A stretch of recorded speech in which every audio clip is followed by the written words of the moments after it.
वही भक्ति जब भोजन में प्रवेश कर जाए तो भोजन क्या हो जाता है? इसको बिल्कुल मत खा, तो खा ना, खाने को नहीं खाना है, क्या करना है? भोजन पाना है। तो वही भक्ति भोजन में प्रवेश कर जाए ना, लेकिन अब नहीं करती। क्यों नहीं करती? क्योंकि मोबाइल आ गया है। और मोबाइल आया महाराज तो पहले के समय में कहते थे रसोई जहाँ रस बरसे वो है रसोई, और जब रसोई में रस बरसे और भगवान का भजन चलते हुए वो भोजन बने तो वो भोजन क्या होता था? अमृत के समान होता था।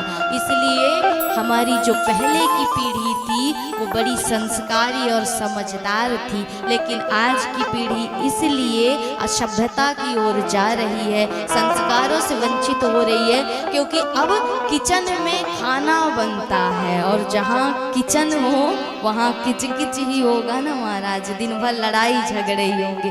किचन का अर्थ ही होता है जहाँ पर किचकिच होती रहे, वही है किचन। और किचन में भोजन कैसे बनता है? मोबाइल चलाते चलाते बनता है। तो जब मोबाइल चलाते चलाते बने, भगवान का भजन ना हो तो क्या वो किचन में खाना बनता है? भोजन नहीं बनता। तो किचन का खाना खाने योग्य होगा? फिर नहीं होगा। क्यों? क्योंकि उसमें विकार भरे हैं, और विकार जब तक भरे हैं तब तक वो हमारे अंदर भी जाएंगे तो वैसे ही विकार उत्पन्न करेंगे। कहते हैं ना, जैसा खाओ अन्न वैसा होबे मन। तो मन को सुधारना है तो उसके लिए किचन का खाना नहीं, रसोई का भोजन पाइए। और जब ये भोजन बनेगा ना भजन के साथ तो उसमें आनंद भी आएगा उसे पाने में। लेकिन उससे पहले क्या करना है? वो भोजन बने किसके निमित्त? कि मैं बना रही हूँ अपने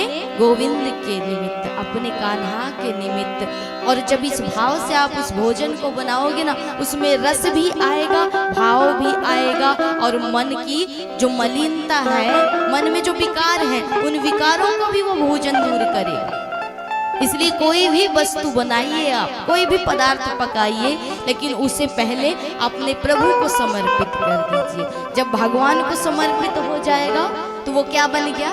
प्रसाद बन गया। इसलिए जब उस भोजन में भक्ति प्रवेश करती है तो वो भोजन क्या बन जाता है?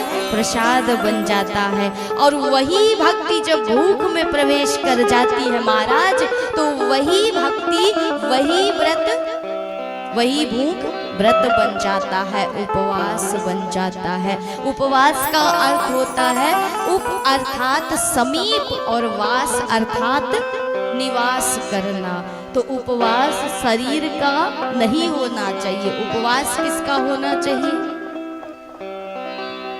मन में जो विकार भरे पड़े हैं ना, उपवास उसका किया जाता है। इस शरीर को तोड़ने से क्या फायदा?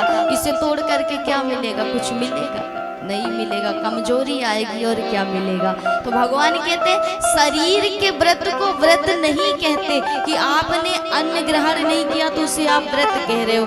अन्न ग्रहण करने के, अन्न ग्रहण ना करने को उपवास या व्रत नहीं कहा जाता। उपवास व्रत होता है कि परमात्मा के समीप बैठ करके कुछ क्षण इन विकारों को दूर करिए, इनका उपवास करिए, इनका त्याग करिए। वो है वास्तविक व्रत, वो है वास्तविक उपवास। तो जब ये भक्ति भूख में प्रवेश कर जाए तो वही भक्ति व्रत के रूप में परिवर्तित हो जाती है। और तो और महाराज, जब वही भक्ति पानी में प्रवेश कर जाए तो वही भक्ति चरणामृत बन जाती है और हरि के चरणों से लग जाए। है तो संसार में सब साधारण जल ही, लेकिन गंगा ही एकमात्र पवित्र क्यों मानी गई? संसार में जल तो बहुत है, हमारे पास भी है, घर में भी बहुत सारा है, इस देह में भी सब जगह जल ही जल है। क्षिति जल पावक गगन समीरा, पंच रचित यह अधम शरीरा। तो इस प्रकृति में हर जगह जल व्याप्त है, लेकिन हर जगह का जल पवित्र क्यों नहीं माना जाता? क्यों? क्योंकि गंगा ही तारने वाली क्यों हुई? क्योंकि हरि के चरणों से निकली है, भगवान के चरणों से लग गई। और प्रभु के चरणों से जो वस्तु लग जाए, जो चीज लग जाए, वो अमृत के समान हो जाती है। इसलिए गंगा जगत को तारने वाली हुई, जग का कल्याण करने वाली। क्योंकि जो ये भौतिक विपत्तियां हैं, विपदाएं हैं, उनको मिटाने वाली है। लेकिन उसका नियम पूर्वक पान करें। जब चरणामृत मिले तो पान करके सिर में ना पोछे हाथ को, वहीं पर हाथों से ही मिला लेना है, उसका पाप लगता है। तो हरि के चरणों में जो वस्तु चढ़ जाए वो पूज्य हो जाती। और यदि उस वस्तु को आपने भगवान की मूर्ति में चढ़ा हुआ समझ करके अपने चरणों में लगा दिया, या भूल से आपके पैरों के नीचे आ गई, तो उसका पाप दोष लगता है। अक्सर हम लोग करते हैं ना कि पुष्पांजलि होती है तो अक्षत और पुष्प दिया जाता है, तो हम क्या करते हैं, दूर से ही फेंक देते हैं। अब मान लीजिए कोई आपके ऊपर कुछ फेंके तो कैसा लगेगा आपको? अच्छा लगेगा? कोई आपको मारे तो आपको कैसा लगेगा? अच्छा लगेगा? नहीं लगेगा।